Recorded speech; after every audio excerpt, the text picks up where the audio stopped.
Hi, good morning. I'm doctor Karthik, consultant orthopedic surgeon from life hospital Chirala. ఈరోజు మీకు వివరించేది ఏంటంటే, ప్రతి ఇంట్లో మనకి 50 సంవత్సరాలు దాటిన ముసలి వాళ్ళకి కానీ, లేకపోతే నెలసరి అయిపోయిన ఆడవాళ్ళకి కానీ వచ్చే ప్రాబ్లమ్స్. కొంతమంది గర్భసంచి తీసేసిన సర్జరీస్ అవుతాయి. హిస్టెక్టమీ, పోస్ట్ హిస్టెక్టమీ చేసిన వాళ్ళకి కూడా వచ్చే మోస్ట్ కామన్ ప్రాబ్లం అనేది ఏంటంటే అది ఆస్టియోపోరోసిస్. సో ఈ ఆస్టియోపోరోసిస్ ఇస్ వెరీ డేంజరస్. మనం ఎర్లీగా ట్రీట్ చేసుకుంటే మనం ఫ్రాక్చర్ బారిన పడకుండా ఉంటాం. సో ఈ ఆస్టియోపోరోసిస్ అనేది ఎందుకు వస్తుంది? ఈ ఆస్టియోపోరోసిస్ రావడానికి చాలా కారణాలు ఉంటాయి. ఫస్ట్, ఈ most common reason for osteoporosis is ఒకటి, మనకి సరిగ్గా ఎక్సర్సైజ్ చేయకపోవడం అన్నమాట. So exercise is very important. ఇంకొకటి, post menopausal women because of కొన్ని హార్మోన్స్ తగ్గిపోతాయి. ఈస్ట్రోజన్ అనే హార్మోన్ తగ్గిపోవడం వల్ల కూడా వీళ్ళ బోన్ సాంద్రత అనేది తగ్గిపోయింది. అదర్ కాజ్ ఆఫ్ ఆస్టియోపోరోసిస్ ఎందుకు వస్తుందంటే, ఒకటి డ్రగ్ ఇండ్యూస్డ్ అనమాట. డ్రగ్ ఇండ్యూస్డ్ అంటే ఎవరిలో ఎక్కువగా వస్తుందంటే, ఎక్కువగా ఇప్పుడు కొంతమంది మనకు స్టిరాయిడ్స్ యూజ్ చేస్తారనమాట. Glucocorticoids like prednisolone drugs and dexamethasone. ఇవన్నీ ఎక్కువగా ఎవరు వాడతారు? కొంతమంది బ్రాంకియల్ ఆస్మా పేషెంట్స్ ఉంటారు. వాళ్ళు ఎక్కువ సంవత్సరాలు ఇన్హలేషన్ డ్రగ్స్ తీసుకుంటూ ఉంటారు అనమాట. నెక్స్ట్, కొంతమంది కీళ్ళవాతంతో బాధపడుతూ ఉంటారు. సో వాళ్ళు కూడా ఎక్కువ రోజులు స్టిరాయిడ్స్ వాడుతూ ఉంటారు. యాంటీ కన్వల్సెన్స్ డ్రగ్స్ ఉంటాయి అనమాట. కొంతమంది మూర్ఛ రోగం వచ్చి వాళ్ళు జీవితాంతం ఆ ఫెంటైన్ అనే ఎప్టైన్ అనే డ్రగ్ వాడుతూనే ఉంటారు అనమాట. సో వాళ్ళకు కూడా ఈ ఆస్టియోపోరోసిస్ వచ్చే ఛాన్స్ ఎక్కువ ఉంటుంది. అండ్ మోస్ట్ కామన్ గా రొటీన్ గా మనం ఒక డ్రగ్ వాడతాం ప్రతిరోజు. పొద్దున్నే లేచిన వెంటనే పరగడుపున వేసుకోమంటారు. సో ఆ ప్రోటాన్ పంప్ ఇన్హిబిటర్స్ అనమాట. ఏది ప్యాంటాప్రోజోల్, ఓమోప్రోజోల్, వీటి వల్ల కూడా బోన్స్ అంతా తగ్గిపోయి సో ఫ్రాక్చర్ రిస్క్ చాలా ఎక్కువ ఉంటుందని అధ్యయనంలో తేలింది. సో ఎవరికైనా సరే కడుపులో మంట వస్తే కొన్ని రోజులు వాడేసేసి వదిలేయాలి. లేకపోతే ఏమవుతుందంటే, మనకి ఈ ప్రోటాన్ పంప్ ఇన్హిబిటర్స్ వాడటం వల్ల కడుపులో ఉన్న యాసిడ్ అనే ఆమ్లం అనేది తగ్గిపోయేది. దానివల్ల మనం తీసుకునే ఫుడ్ ద్వారా తీసుకునే ఫుడ్ లో ఉన్న కాల్షియం అనేది అబ్జర్వ్ అవ్వదు. అది అబ్జర్వ్ అవ్వకపోవడం వల్ల కాల్షియం అనేది బోన్స్ కి వెళ్ళదు. సో దీని వల్ల ఏమవుతుంది, ఎక్కువ కాలం పొద్దున్నే పరగడుపున వాడే మందులు అనేది బోన్స్ కి మంచిది కాదు. దీనివల్ల ఆస్టియోపోరోసిస్ మోస్ట్ కామన్ వచ్చే ఛాన్సెస్ ఉన్నాయి. నెక్స్ట్, ఈ ఆస్టియోపోరోసిస్ మరి మనం ఎలా సార్ తెలుసుకోవాలంటే, ఫస్ట్ మీరు డాక్టర్ గారిని సంప్రదించాలి. సంప్రదించిన తర్వాత కొంతమందికి ఆడవాళ్ళు ఎక్కువ నొప్పులు వస్తూ ఉంటాయి. ఒళ్ళు నొప్పులు, అన్ని జాయింట్స్ పెయిన్స్ వస్తూ ఉంటాయి. నెక్స్ట్, ఎక్కువగా మెడ నొప్పి, నడుము నొప్పి, మోకాళ్ళ నొప్పులు ఇవి కూడా వస్తూ ఉంటాయి. సో ఫస్ట్ మీరు డెక్సా స్కాన్ ఒకటి స్కాన్ తీస్తారు. సో ఆ డెక్సా స్కాన్ లో మనకు తెలుస్తుంది బోన్ సాంద్రత ఎంత ఉంది ఏంటి అనేది. దాంట్లో స్కోర్స్ ఉంటాయి, టీ స్కోర్, జెడ్ స్కోర్ అనేది. దాంట్లో టీ స్కోర్ అనేది లెస్ దాన్ -2.5 కనుక ఉంటే కనుక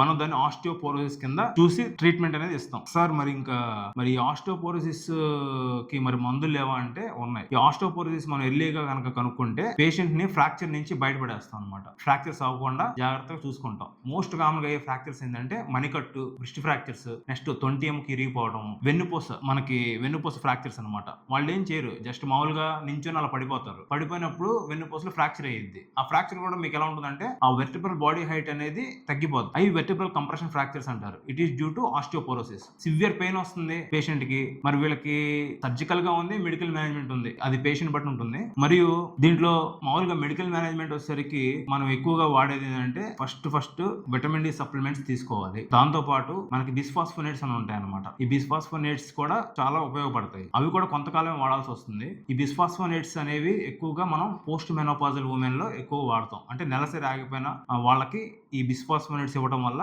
మనం ఈ ఆస్టియోపోరోసిస్ అనే ఒక వ్యాధి నుంచి బయటపడవచ్చు. ఈ బిస్ఫాస్ఫోనేట్స్ లో ఓరల్ గా తీసుకునే ఉంటాయి, ఇంట్రావెనస్ గా ఇచ్చే ఉంటాయి. సో ఓరల్ గా తీసుకునేవి అవి ఎలా ఇవ్వాలో కూడా డాక్టర్ గారు చెప్తారు. అండ్ మరియు ఇంట్రావెనస్ గా ఇచ్చేవి మాత్రం ఇయర్లీ వన్స్ మాత్రమే ఇంజెక్షన్ ఇస్తారు. ఒక్కసారి తీసుకుంటే చాలు మీకు ఈ ఆస్టియోపోరోసిస్ బారి నుంచి బయటపడవచ్చు. అది మన లైఫ్ హాస్పిటల్లో ఇప్పుడు వినియోగిస్తున్నాము. నెక్స్ట్, ఈ ఆస్టియోపోరోసిస్ వచ్చిన వాళ్ళకి కొంతమంది ఫ్రాక్చర్లు అవుతూ ఉంటాయి. సో ఫ్రాక్చర్లు అయ్యి పడిపోతూ ఉంటారు కిందకి. సో వాళ్ళకి మోర్ దాన్ ఒక్క సైడ్ ఫ్రాక్చర్ అయిందంటే నెక్స్ట్ హిప్ జాయింట్ కూడా ఫ్రాక్చర్ అయ్యే ఛాన్స్ ఎక్కువ ఉంది వాళ్ళకి. సో 50% రిస్క్ ఉంటుంది. సో లైక్ ఈ బిస్ఫాస్ఫోనేట్స్ వల్ల 70% ఆఫ్ రిస్క్ ఆఫ్ ఫ్రాక్చర్స్ ని మనం ప్రివెంట్ చేయవచ్చు. ఇంకా దాంతో పాటు అవే కాకుండా మంచి పోషకాహారం తీసుకోవాలి. Exercise very important. Exercise means weight bearing exercise. So మనం వెయిట్ బేరింగ్ ఎక్సర్సైజ్ చేస్తేనే మన బోన్ డెన్సిటీ పెరుగుతుంది. అలాగని చెప్పి ఎక్కువ వెయిట్ ఎత్తాల్సిన అవసరం లేదు. నెక్స్ట్, వెయిట్ తగ్గాలి, weight reduction, that is very important. And diabetes ఉన్న వాళ్ళు డయాబెటీస్ కంట్రోల్ చేసుకోవాలి. నెక్స్ట్, మరియు కొంతమందికి బ్రెస్ట్ క్యాన్సర్ వస్తుంది. సో బ్రెస్ట్ క్యాన్సర్ వచ్చిన వాళ్ళకి బ్రెస్ట్ క్యాన్సర్ సర్జరీ చేసిన తర్వాత వీళ్ళకి